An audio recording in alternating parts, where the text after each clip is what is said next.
Hi students. आज next chapter है first flight का। और चैप्टर का नाम है नेल्सन मंडेला। क्लास 10 की बुक फर्स्ट फ्लाइट, उसका दूसरा chapter Nelson Mandela, long walk to freedom. तो ये चैप्टर हम पढ़ेंगे आज। और इससे पहले कि इस चैप्टर को शुरू किया जाए, पढ़ते हैं बिफोर यू रीड में क्या दिया गया है। थोड़ा सा आइडिया और थोड़ा बहुत आइडिया मिल जाए कि इस चैप्टर में होने क्या वाला है, क्या दिया है। होने क्या वाला नहीं, कुछ कुछ मेन पॉइंट्स इसमें दिए जाते हैं जिससे हमको कुछ बातें समझ आती है। तो शुरू करते हैं। Apartheid is a political system that separates people according to their race. Can you say which of the three countries named below had such a political system until very recently? तो हमसे सबसे पहले तो ये बताया गया है कि अपार्थेड होता क्या है। तो ये एक पॉलिटिकल सिस्टम है जिसमें लोगों के साथ भेदभाव होता है उनके रेस के आधार पर, जाति के आधार पर। ठीक है। फिर हमसे क्वेश्चन ये किया गया है कि क्या आप इन कंट्री में से जानते हो कि कौन सी कंट्री में ये पॉलिटिकल सिस्टम अभी पिछले कुछ हाल फिलहाल सालों में ये सिस्टम वहां पर थी। तो हमको पता है ये वो साउथ अफ्रीका कंट्री है, right. Have you heard of Nelson Mandela. फिर नेक्स्ट क्वेश्चन हमसे पूछा गया है कि क्या आपने कभी नेल्सन मंडेला के बारे में सुना है। तो बहुत बेसिक सवाल है, सबने सुना ही होगा, है ना। Mandela and his African national Congress spent a life time fighting against apartheid.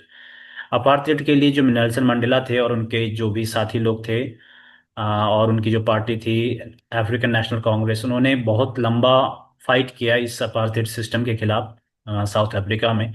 Mandela had to spend 30 years in prison. Mandela ji ने 30 साल तक जेल में गुजारा। Finally democratic elections were held in South Africa in 1994।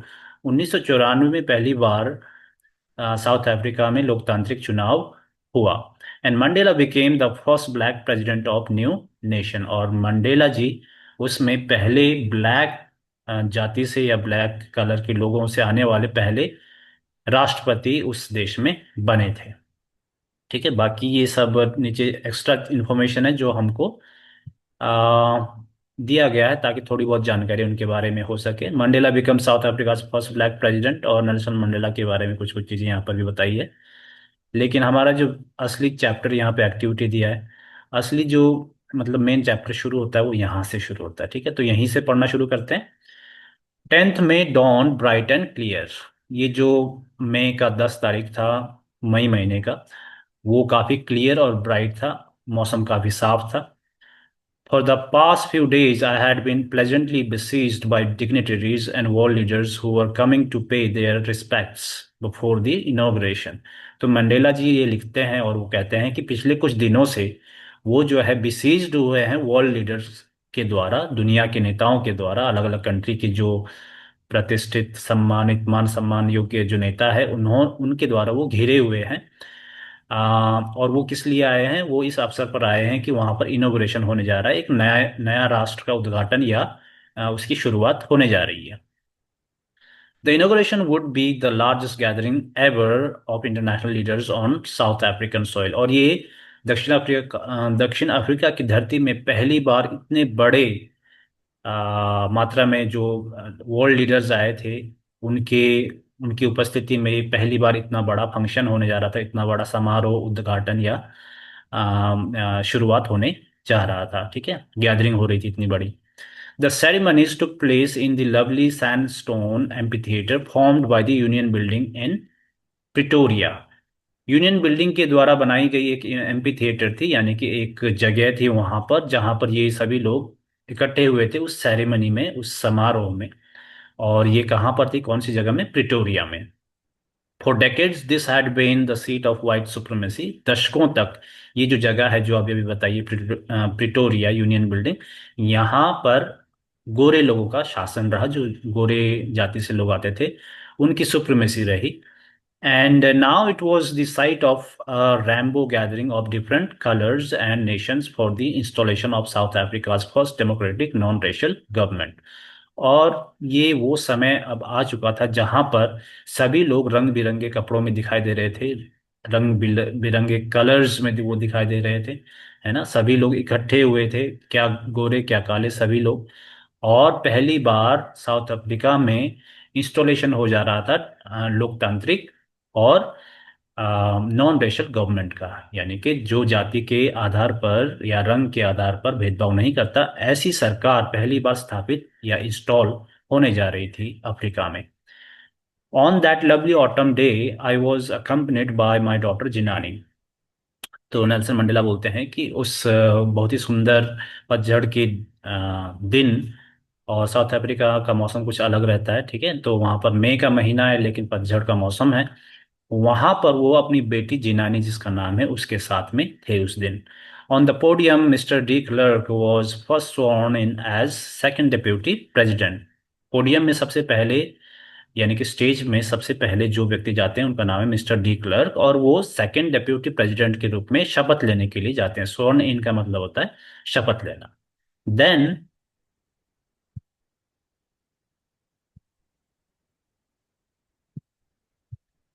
Then टैबो मेवेकी वो sworn इन as first deputy president. उसके बाद दूसरे व्यक्ति जो जाते हैं उनका नाम है टैबो मेवेकी, जो कि शपथ लेने के लिए जाते हैं और as a first deputy president के रूप में। When it was my turn, I pledged to obey and uphold the Constitution and to devote myself to the well-being of the Republic and its people. Nelson Mandela बोलते हैं जब मेरी बारी आई तो मैंने क्या किया, मैंने प्रतिज्ञा ली, प्लेज लिया कि मैं इस देश के संविधान और इसके इस देश के जो लोग हैं और ये जो रिपब्लिक है, आ, ये जो गणतंत्र है, इस देश और इसके लोगों के प्रति मैं अपने आप को डिवोट करूंगा, यानी कि समर्पित करूंगा। To the assemble guests and the watching world I said. तो बोलते हैं कि वहां पर जितने भी लोग असेंबल्ड हुए थे, इकट्ठे हुए थे, उन सब के सामने, और जो भी जितने भी देश के लोग मुझे देख रहे थे उस समय में, तो मैंने उन सब से ये कहा। और ये जो आगे ये जो लाइनें हैं थोड़े छोटे से शब्दों में लिखा है, जो ये है जो मंडेला जी ने कहा है। तो ये सब बातें मंडेला जी द्वारा बताई गई बातें हैं उस दिन। Today all of us do by our presence here confer glory and hope to newborn liberty. Mandela ji बोलते हैं आज मैं, सिर्फ मैं नहीं बल्कि हम सभी, और आप सभी के प्रेजेंस में मतलब जितने भी लोग वहां पर इकट्ठे हुए थे, हम क्या करते हैं, ग्लोरी यानी कि महिमा, शान, आ, हम और आशा इस न्यू बॉर्न लिबर्टी को देते हैं, कन्फर करते हैं। न्यू बॉर्न लिबर्टी का मतलब है साउथ अफ्रीका, यहाँ पर देश जिसको अभी अभी आज़ादी मिली है, एक नए देश का, एक नई आज़ादी का जन्म हुआ है। Out of the experience of an extraordinary human disaster that lasted too long must be born a society of which all humanity will be proud। Nelson Mandela अपनी स्पीच में आगे बोलते हैं कि इस एक्स्ट्रॉर्डनरी ह्यूमन डिजास्टर में, जहां पर लोगों को बहुत प्रताड़ित किया गया, बहुत ज्यादा कुचला गया, शोषण किया गया लोगों का, इस जगह में, और वो भी कितने समय में, बहुत ही लंबे समय तक, लॉन्ग लास्टेड, है ना, वहां से एक ऐसे समाज का जन्म होना, बॉर्न होना जरूरी बनता है, which all humanity will be proud of. और ऐसे समाज जो दूसरे समाज के लिए एक आईना हो, एक उदाहरण हो, ऐसे समाज का जन्म होना बनता है, और इसके लिए हम सभी प्राउड फील करते हैं, हम गर्वान्वित महसूस करते हैं। We who were outlaws not so long ago have today been given the rare privilege to be host to the nations of the world on our own soil।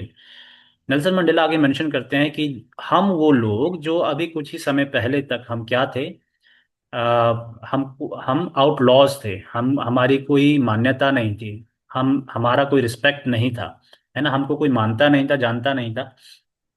और अब हमें ये प्रिविलेज मिला है, ये मौका है, ये चांस है ना, ये हमारा सौभाग्य है कि हम डिफरेंट नेशंस यानी कि अलग अलग देशों के जो लीडर्स हैं उनके लिए होस्ट का काम कर रहे हैं, हम उनकी मेहमान नवाजी कर रहे हैं, वो हमारे देश में आए हुए हैं, ये हमारे लिए गर्व की बात है। We thank all our distinguished international guests for having come to take possession with the people of our country of what is, after all, a common victory for justice, for peace, for human dignity। और वो thank you बोलते हैं और शुक्रिया बोलते हैं सभी international guests का, जितने भी लीडर्स वहाँ पर आए थे उस मौके पर। बोलते हैं कि हम आप सभी के लिए शुक्रगुजार है, इसलिए क्योंकि आप हमारे देश के साथ खड़े हैं इस समय में। और ख़ास करके आप हमारी इस जीत में, जो न्याय के खिलाफ, जो अन्याय के खिलाफ एक लड़ाई थी, न्याय की लड़ाई थी और शांति के लिए हम लड़े थे, और लोगों के सम्मान के लिए हम लड़े थे, मानवता के सम्मान के लिए लड़े थे। तो इसमें आप सभी लोग हमारे साथ खड़े हैं, इसके लिए हम आपका शुक्रिया अदा करते हैं। We have at last achieved our political emancipation. Nelson Mandela बोलते हैं कि फाइनली हमने अपनी राजनीतिक तौर पर हमें आज़ादी मिल चुकी है। We pledge our self to liberate all our people from the continuing bondage of poverty, deprivation, suffering, gender and other discrimination. तो नेल्सन मंडेला बोलते हैं कि हम ये प्लेज करते हैं, हम अ, ये हम प्रॉमिस करते हैं कि आज से हम अपने देश के लोगों को बहुत सारे बंधनों से छुड़ाएंगे। जैसे कि वो बंधन हो सकता है गरीबी का, किसी को अपने अधिकार से वंचित रखना यानी कि डेप्रिवेशन, और कष्ट से, सफरिंग से, और जेंडर के आधार पर जो भेदभाव होते हैं उससे, और भी कई प्रकार के डिस्क्रिमिनेशन यानी कि भेदभाव होते हैं, उस सब से हम ये प्रण लेते हैं, ये प्रतिज्ञा लेते हैं कि हम अपने लोगों को छुड़ाएंगे। ठीक है। फिर आगे क्या बोलते हैं, आगे बताते हैं। Never never and never again shall it be that this beautiful land will again experience the oppression of one by another. बोलते हैं कि आज के बाद ये चीज़ कभी ना होने पाए, ये कभी ना हो कि हमारे इस ब्यूटीफुल लैंड में, हमारे इस देश में कोई भी ऐसा एक्सपीरियंस करे दोबारा से, जहां पर एक व्यक्ति दूसरे व्यक्ति का शोषण कर रहा हो या ऑप्रेस कर रहा हो, या एक दूसरे के खिलाफ हो। ऐसा हम नहीं चाहते हैं, ऐसा ना हो। The sun shall never set on so glorious human achievement, let freedom reign, God bless Africa. और वो बोलते हैं कि ये जो सूरज है ना, ये जो सूरज है जो उगा है एक बार, ये कभी डूबने ना पाए। इस महानता के लिए, उस महान अचीवमेंट, ह्यूमन अचीवमेंट के लिए जो हमने बड़े मुश्किल से प्राप्त किया है, ये वाला सूरज कभी ना डूबने पाए। लेट फ्रीडम रेन, हमेशा आज़ादी सर्वोपरि हो, उस वो सबसे ऊपर रहे। और गॉड ब्लेस अफ्रीका, और अफ्रीका धन्य हो, ऐसा बोलते हैं अपने स्पीच में।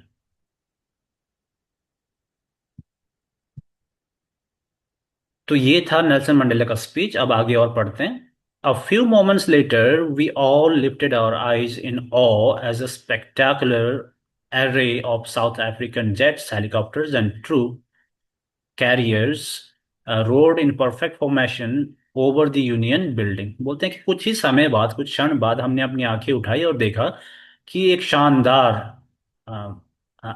एरे में, यानी कि ऑर्डर में, जो साउथ अफ्रीकन जेट्स थे, हेलीकॉप्टर्स थे और ट्रूप कैरियर्स थे यानी कि अदर क्राफ्ट्स, एयरक्राफ्ट्स थे, वो आसमान में रोर कर रहे थे, उनकी आवाज़ें आ रही थी।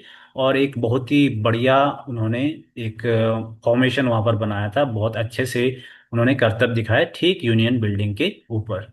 It was not only a display of pinpoint precision and military force, but a demonstration of the military's loyalty to democracy, to a new government that had been freely and fairly elected। Mandela ji आगे बताते हैं कि ये सिर्फ एक display नहीं था, ये एक प्रदर्शन नहीं था इस चीज का कि मिलिट्री कितनी प्रिसीजन के साथ, कितनी प्रिसाइजली, कितने सटीकता के साथ वो सब करतब कर रहे हैं या हमको वो दिखा रहे हैं। पर बल्कि ये क्या था, ये था एक डेमोन्स्ट्रेशन, ये वो प्रदर्शन था, वो प्रदर्शनी थी जहां पर मिलिट्री के जो लोग थे, जो जवान थे, या डिफेंस फोर्स में जितने भी लोग हैं, आर्मी, पुलिस, ये सब, ये कितने फेथफुल है डेमोक्रेसी के प्रति, यानी कि उस लोकतंत्र व्यवस्था के प्रति कितने फेथफुल है, इस बात का भी ये गवाह था। To a new government that had been freely and fairly elected. और साथ में ये उस बात को भी साबित कर रहा था, दिखा रहा था कि ये जो नई गवर्नमेंट, नई सरकार बनी है, जो कि काफ़ी फ्रीली चुनी गई है और फेयरली, मान यानी कि उसमें कोई गड़बड़ी नहीं हुई है, अच्छाई के साथ अच्छे से, बिना किसी गड़बड़ी से चुनी गई जो सरकार है, उसके प्रति ये एक प्रदर्शन था।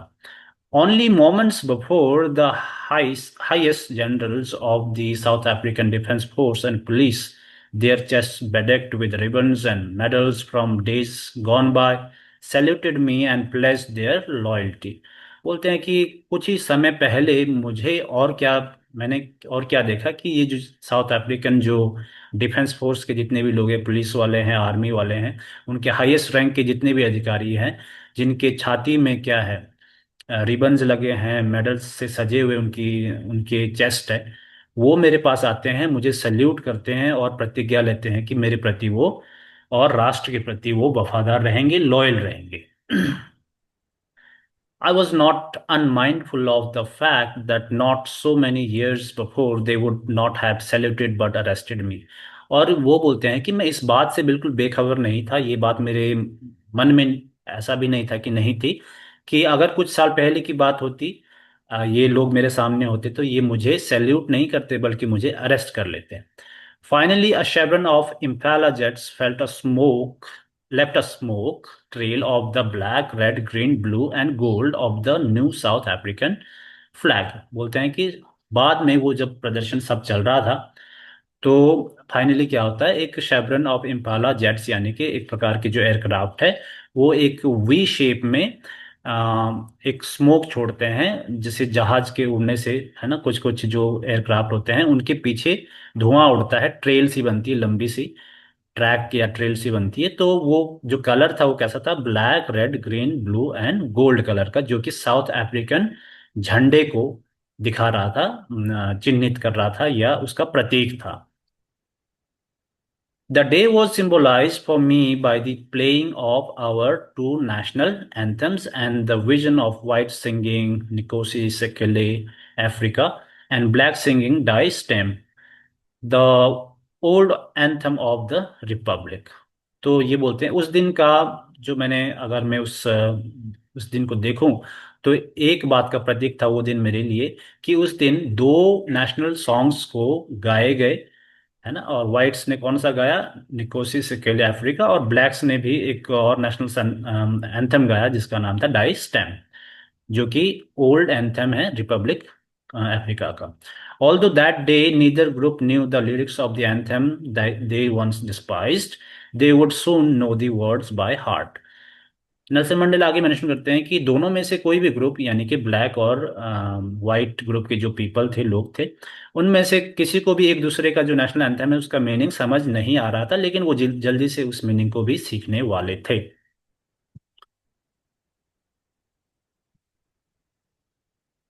On the day of the inauguration, I was overwhelmed with a sense of history in the first decade of the 20th century, a few years after the bitter Anglo-Boer War and before my own birth. The white-skinned peoples of South Africa patched up their differences and erected a system of racial domination against the dark-skinned peoples of their own land. The structure they created formed the basis of one of the harshest, most inhuman societies the world has ever known। बोलते हैं कि उस inauguration वाले दिन में वो काफी भावुक हो चुके थे। I was overwhelmed with the sense of history, खास करके किस बारे में, हिस्ट्री को जान करके वो मतलब उनके मन में बहुत सारी हिस्ट्री से रिलेटेड बातें आ रही थी।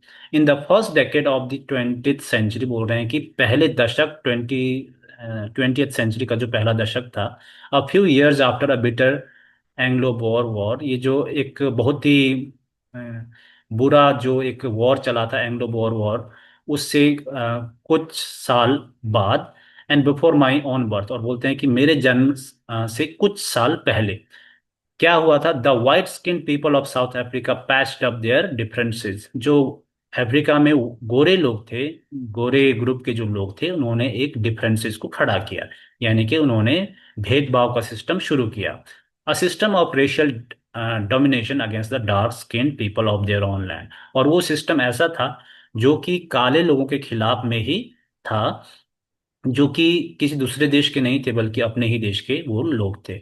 The structure they created form the basis of one of the harshest, most inhuman societies the world has ever known.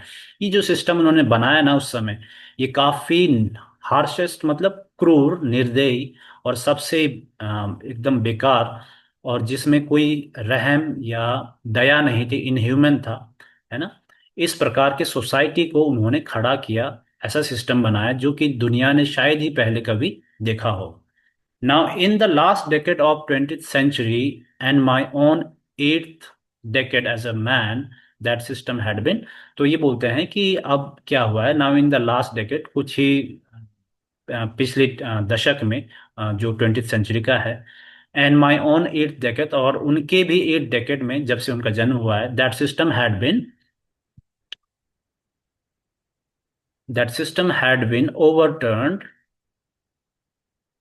Forever and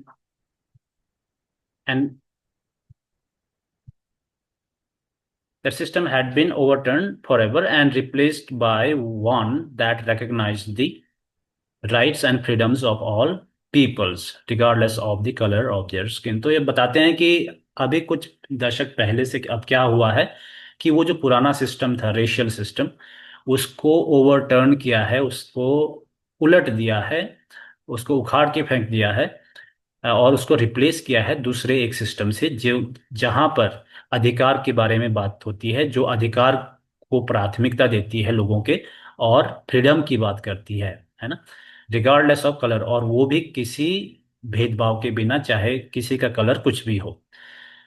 That day had come about through the unimaginable sacrifices of thousands of my people whose suffering and courage can never be counted or repaid।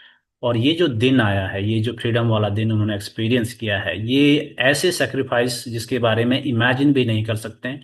हजारों लोगों ने वो बलिदान दिया। People who suffering and courage can never be counted. ऐसे ऐसे लोग जिनकी हिम्मत को कभी काउंट नहीं कर सकते, मतलब अनगिनत, और कभी उनको पे भी नहीं कर सकते, लौटा भी नहीं सकते। ऐसे ऐसे लोगों के कारण ये दिन देखने को मिला है। I felt that day, as I have on so many other days, that I was simply the sum of all those African patriots who had gone before me। और बोलते हैं उस दिन भी मुझे वही बात महसूस हुई जो मैं बहुत पहले से, बहुत पहले मतलब बहुत दिनों से मुझे वो बात महसूस होती रही थी, कि मैं उन्हीं लोगों में से एक था जिन्होंने अफ्रीका के लिए, वो देशभक्त जिन्होंने अपनी जान दी। मेरे से आगे वो चले गए, यानी कि अब वो इस दुनिया में नहीं रहे। मैं उनमें से एक हूँ, मैं कोई उनमें से बढ़कर नहीं हूँ।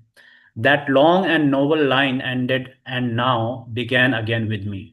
वो एक लंबी लाइन जो थी, ग्रेट लोगों की, बड़े बड़े लोगों की, देशभक्तों की, वो अब खत्म हो चुकी है। अब उनको और ज्यादा कुर्बानी या बलिदान या सेक्रीफाइस नहीं देना पड़ेगा। अब वो मेरे साथ ऐसा हुआ है, यानी कि अब जब मैं हूं यहाँ पर, मेरे वक्त में, मेरे समय में ये बात हुई है। I was pain that I was not able to thank them. बोलते हैं कि मुझे बस एक बात का बहुत दुख है, वो ये है कि मैं उन्हें इस बात के लिए थैंक यू नहीं बोल सका, and that they were not able to see what their sacrifices had wrought। और दूसरी बात यह है कि मैं इसलिए भी दुखी हूँ क्योंकि वो लोग जिन्होंने ये सब किया देश के लिए, वो आज इस उनके अचीवमेंट को या उनके सक्सेस को देखने के लिए यहाँ पर हमारे बीच में नहीं है।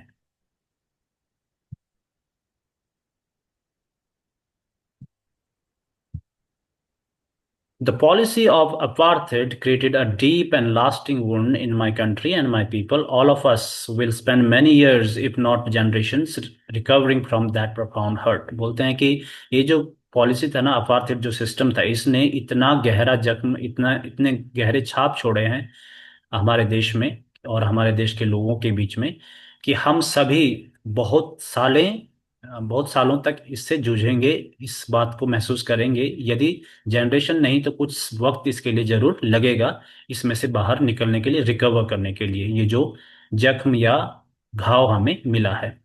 But the decades of operation and brutality had another unintended effect, and that was that it produced the Oliver Tambos, the Walter Silisas, and Jeep Luthulis, the Yusuf Dadus, the Bram Fishers, the Robert Subukus of our time। तो बोलते हैं कि लेकिन इसका दूसरा पहलू ये भी था, दूसरी साइड इसकी ये भी थी कि इसने कुछ ऐसे कैरेक्टर पैदा किए, कुछ ऐसे लोगों को जन्म दिया मतलब जिस जो मतलब ऑटोमेटिक हो गया, अनइंटेंडेड था, नेचुरली हो गया। वो कैसे हुआ कि मतलब जो लोग आए, प्रोड्यूस किया इस सिस्टम ने, जैसे कि इन लोगों का नाम यहाँ पर दे रखा है कि ऐसे ऐसे लोग हमें मिले हमारे देश के लिए। मैन ऑफ सच एक्स्ट्रॉर्डिनरी, और इन सब के फोटो यहाँ पर है, ठीक है, ये लोग थे। Men of such extraordinary courage, wisdom, and generosity that their like may never be known again। बोलते हैं कि इतने असाधारण करेज वाले और हिम्मत वाले और दिमाग वाले, विजडम वाले और परोपकारी लोग शायद ये हमें फिर कभी देखने को मिलेंगे। Perhaps it requires such depths of operation to create such heights of character। Mandela ji बोलते हैं कि शायद इस प्रकार के ऑपरेशन की या शोषण की जरूरत पड़ती है इस प्रकार के लोगों को बनाने के लिए या पैदा करने के लिए। My country is rich in the minerals and gems that lie beneath its soil। बोलते हैं कि मेरा जो देश है ये काफ़ी रिच है, काफ़ी अमीर है खनिज पदार्थों के लिए, बहुमूल्य चीज़ों के लिए जो इसकी धरती पर, इसकी ज़मीन में नीचे पाई जाती है।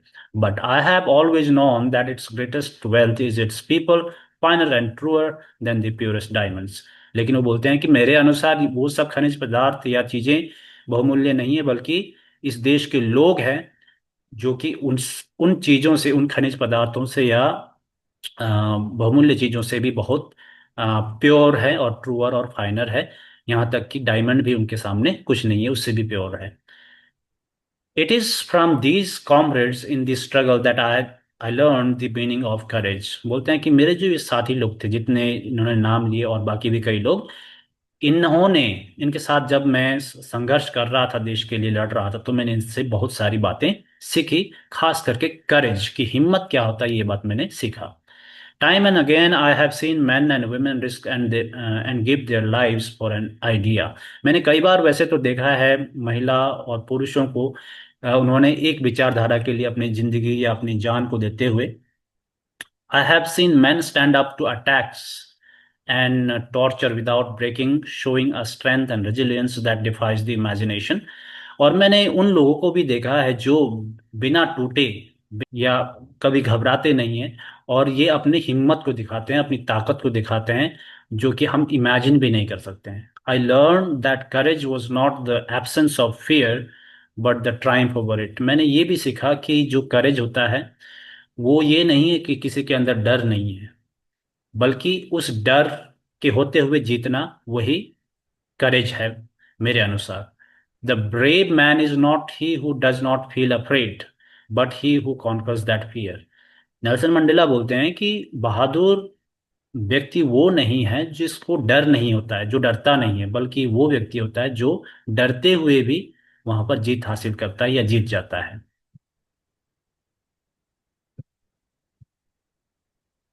No one is born hating another person because of the color of his skin or his background or his religion. People must learn to hate.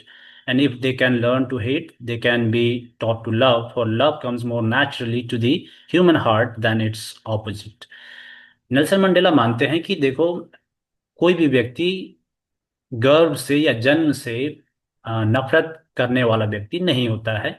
किसी दूसरे व्यक्ति के साथ वो नफरत जन्म से नहीं करता है ना, चाहे वो रंग के आधार पर हो, चमड़ी के आधार पर हो, या कलर के आधार पर हो, बैकग्राउंड के आधार पर हो, या धर्म के आधार पर, जाति के आधार पर, ठीक है।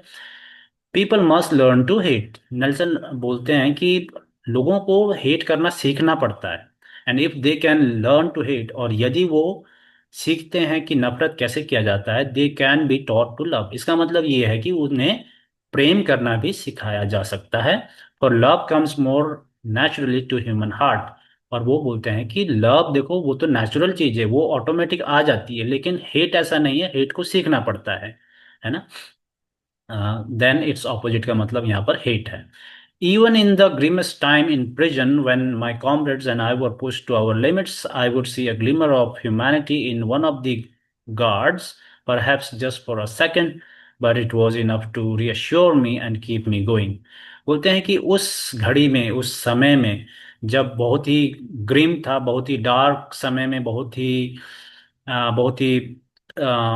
बहुत ही बेकार समय से हम गुजर रहे थे, है ना, हमें बहुत ही प्रताड़ना मिल रही थी। डिफिकल्ट टाइम्स जब हमारे प्रिजन में गुजर रहे थे, मैं और मेरे साथी कॉमरेड को जब हमारे लिमिट तक पुश किया गया, मतलब हमको इतना टॉर्चर किया गया कि और बर्दाश्त नहीं हो सकता था, उस समय में भी मैं एक ग्लिमर, एक आशा की किरण या एक छोटा सा होप मैं देख सकता था उस गार्ड की आंखों में, जो उस जेल का गार्ड था। Perhaps just for a second, भले ही वो कुछ सेकंड के लिए उसकी आंखों में दिखाई दिया, लेकिन उतना मेरे लिए काफी था कि मैं अपने आप को ये बता सकूं या दिलासा दे सकूं, man's goodness is a flame that can be hidden but never extinguished. इनके अनुसार ये मानते हैं कि लोगों में जो अच्छाई है वो उस आग के समान है, जिसे कुछ देर के लिए कहीं छुपाया जा सकता है, ढका जा सकता है, लेकिन उसे कभी बुझाया नहीं जा सकता।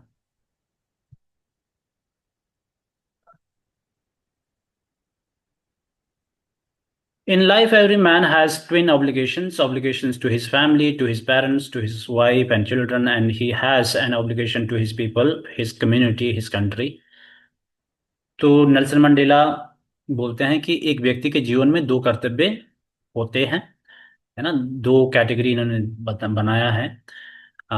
एक व्यक्ति जो रिस्पॉन्सिबल है या ऑब्लिगेटरी है किसके प्रति, अपने फैमिली के प्रति। फैमिली में कौन कौन आ जाते हैं, उसकी फैमिली में आ जाते हैं पेरेंट्स, वाइफ, चिल्ड्रन, है ना, ये सब के प्रति वो उसकी कुछ जिम्मेदारियां हैं ऐसा मानते हैं। और दूसरी जिम्मेदारी जो एक व्यक्ति की होती है, वो होती है उसके कम्युनिटी के लोगों के लिए, समाज के लिए और उसके देश के लिए। बस दो ही जिम्मेदारी होती है।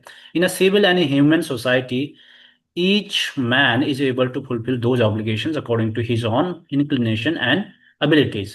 बोलते हैं कि एक अच्छे समाज में, एक सभ्य समाज में, उन दोनों जिम्मेदारियों को एक व्यक्ति आसानी से फुलफिल करता है, पूरी करता है, अपनी जिम्मेदारियों को अपनी ताकत के अनुसार, अपनी योग्यता के अनुसार।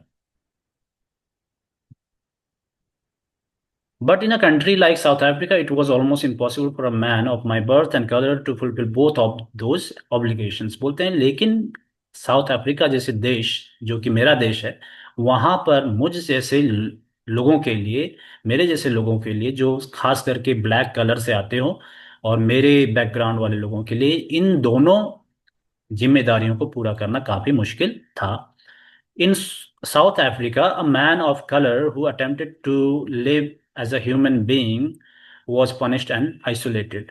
वो बोलते हैं कि साउथ अफ्रीका में मेरे जैसे, मेरे कलर के लोगों के लिए, यानी कि ब्लैक लोगों के लिए, जब कोई भी ब्लैक आदमी एक अच्छी जिंदगी जीना अटेम्प्ट करता है या कोशिश करता है या अपनी जिम्मेदारियों को पूरी करने की कोशिश करता है, तो उसे पनिश किया जाता था और आइसोलेट यानी कि अलग थलग किया जाता था समाज में। In South Africa, a man who tried to fulfill his duty to his people was inevitably ripped from his family and his home, and was forced to live a life apart, a twilight existence of secrecy and rebellion।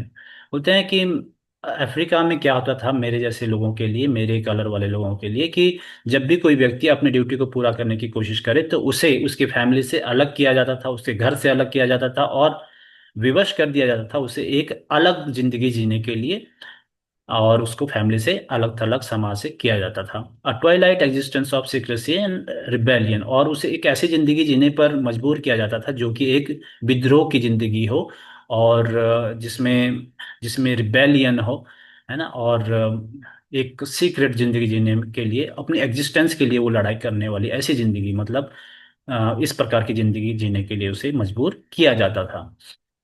I did not in the beginning choose to place my people above my family, but in attempting to serve my people, I found that I was prevented from fulfilling my obligations as a son, a brother, a father and a husband। बोलते हैं कि मेरी शुरुआती जिंदगी में मुझे ये महसूस नहीं हुआ कि मुझे कोई रोक रहा है मेरी फैमिली के लिए। ठीक है, my people above my family मैंने कभी रखा नहीं, अपने मतलब लोगों को, मेरे लोगों को मेरी फैमिली के ऊपर कभी रखा नहीं। लेकिन जब जैसे ही मैंने शुरू किया अपने लोगों की सेवा करना, उनके प्रति सोचना, तो मैंने पाया कि मुझे रोका जा रहा है, और अपने जिम्मेदारियों को पूरा करने के लिए, चाहे एक बेटे के रूप में हो, चाहे एक भाई के रूप में, पिता के रूप में, या एक पति के रूप में हो।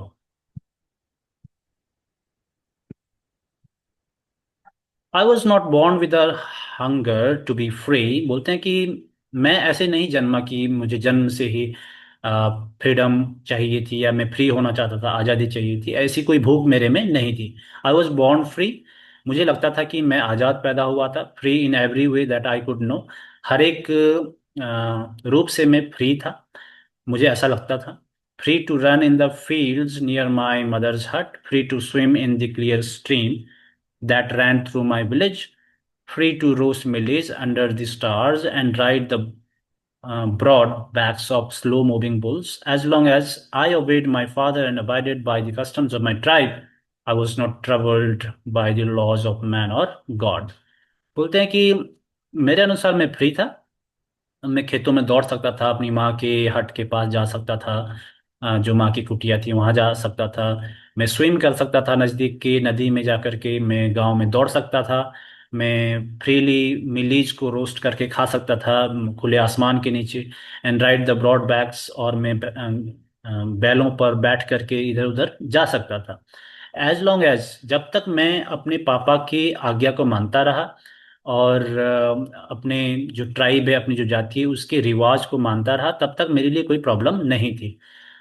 किसी की तरफ से, चाहे वो उस देश का कानून हो, चाहे गॉड की तरफ से, धार्मिक रूप से मैं बिल्कुल फ्री था। It was only when I began to learn that my boyhood freedom was an illusion, when I discovered as a young man that my freedom had already been taken from me, that I began to hunger for it. तो ये बोलते हैं कि मुझे आज़ादी की भूख महसूस कब से हुई। ये तब से हुई जब मैं एक अ, मैं ये सीख गया। I began to learn that my boyhood freedom was an illusion. मुझे ऐसा लगने लगा कि जो जिसे मैं आज़ादी समझता हूँ वो एक भ्रम है। और मैं ये ढूंढने की कोशिश करने लगा, ये जानने की कोशिश करने लगा कि जो मेरी आज़ादी है वो तो छीनी गई है या मुझसे ली गई है ना। तो जब मैं ये समझने लगा, तब मैं अपने फ्रीडम के लिए हंग्री हो गया। मैं I hunger for it. At first as a student, पहले एक विद्यार्थी के रूप में, I wanted freedom only for myself. मैं सिर्फ अपनी आज़ादी चाहता था। The transitory freedom of being able to stay out at night, read and what I pleased and go where I chose। शुरुआत में मेरी आज़ादी का मतलब सिर्फ इतना था कि मैं आज़ाद हूँ, बस इतना ही है।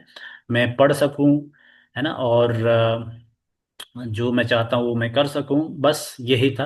रात में मैं पढ़ाई वढ़ाई कर सकूँ, जहाँ मैं जाना चाहता हूँ वहाँ मैं जा सकूँ। बस इतना ही मेरा मतलब था आज़ादी से।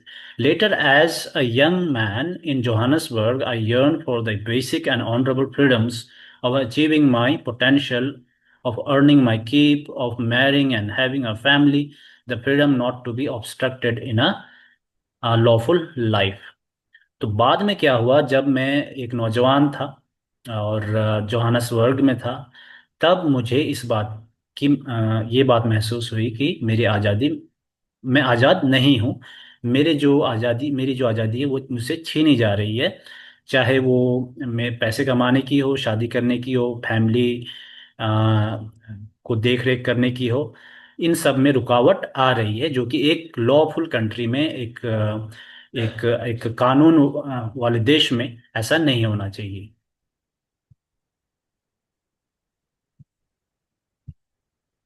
But then I slowly saw that not only was I not free, but my brothers and sisters were not free।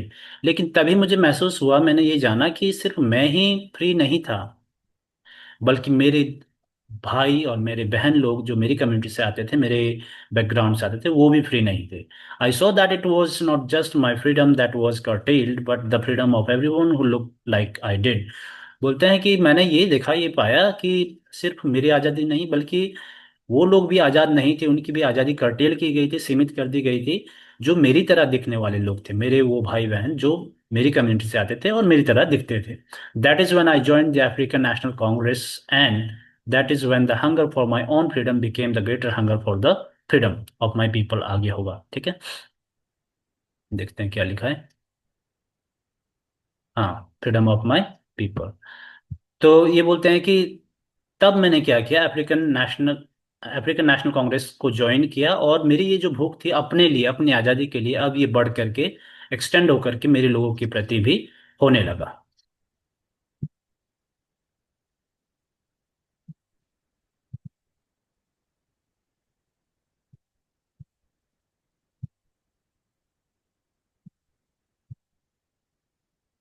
It was this desire for the freedom of my people to live their lives with dignity and self respect that animated my life, that transformed a frightened young man into a bold one, that drove a law abiding attorney to become a criminal, that turned a family loving husband into a man without a home, that forced a life loving man to live like a monk.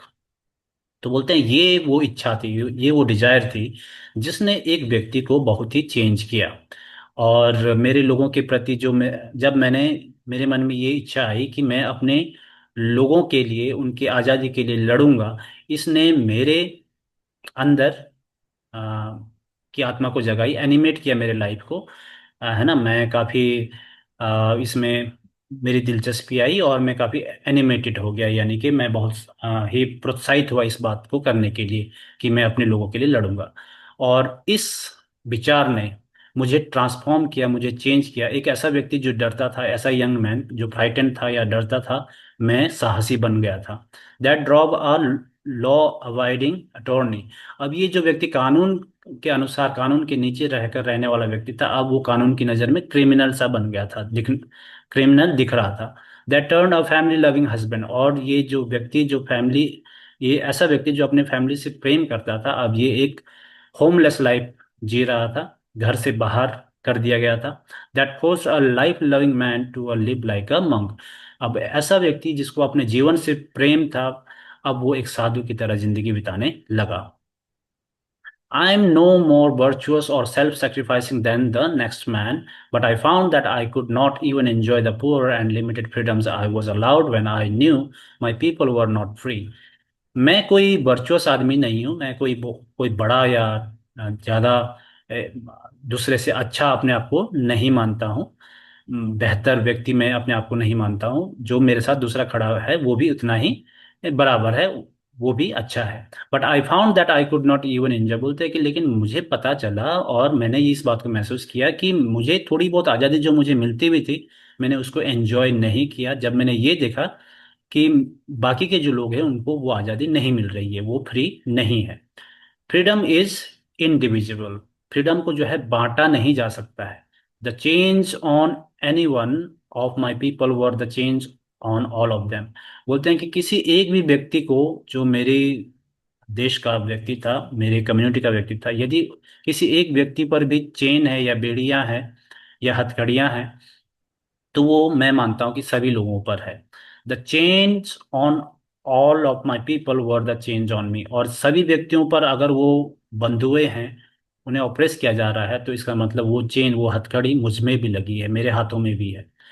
I knew that the oppressor must be liberated just as surely as the oppressed. ये बोलते हैं, Nelson Mandela मानते हैं कि जो oppressor, जो शोषण करने वाला होता है, उसे भी आज़ादी की ज़रूरत होती है, जैसे कि जो शोषित व्यक्ति है उसे आज़ादी की ज़रूरत होती है, उसी प्रकार जो ऑपरेसर होता है, शोषण करने वाला, उसे भी आज़ादी की ज़रूरत होती है।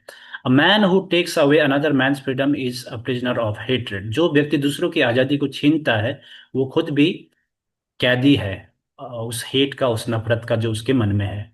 He is locked behind the bars of prejudice and narrow mindedness. वो अपनी छोटी सोच, संकीर्ण सोच और पुराने विचार और ख्यालों से बंधा हुआ एक कैदी है, जो कि वो उस जेल के पीछे है, जो जेल किससे बनी है, पुराने और छोटे विचारों से। आई am not truly freely if I am taking away someone else's freedom. Nelson Mandela मानते हैं कि मैं खुद भी फ्री नहीं हूं जब मैं दूसरों की फ्रीडम को छीनता हूं। Just as surely as I am not free when my freedom is taken from me. जैसे कि जब मुझसे कोई मेरी आज़ादी को छीनता है तो मैं फ्री नहीं रहता हूँ, उसी प्रकार the oppressed and the oppressor alike are robbed of their humanity. उसी प्रकार क्या है, जो शोषण करने वाला है और जो शोषित व्यक्ति है, दोनों ही उनकी ह्यूमैनिटी से, मानवता से वंचित है ना। उनको वो अलग थलग है उस चीज से, उन्हें वो चीज नहीं मिलती है। तो ये है चैप्टर, और यहाँ पर खत्म हो जाता है chapter. Hope you guys understood. ये चैप्टर काफी लंबा है और काफी इंपॉर्टेंट चैप्टर है बोर्ड एग्जाम की दृष्टि से, क्योंकि इससे हर साल एटलीस्ट एक क्वेश्चन, दो क्वेश्चन पूछा ही जाता है। Okay, see you in the next video. Thanks for watching.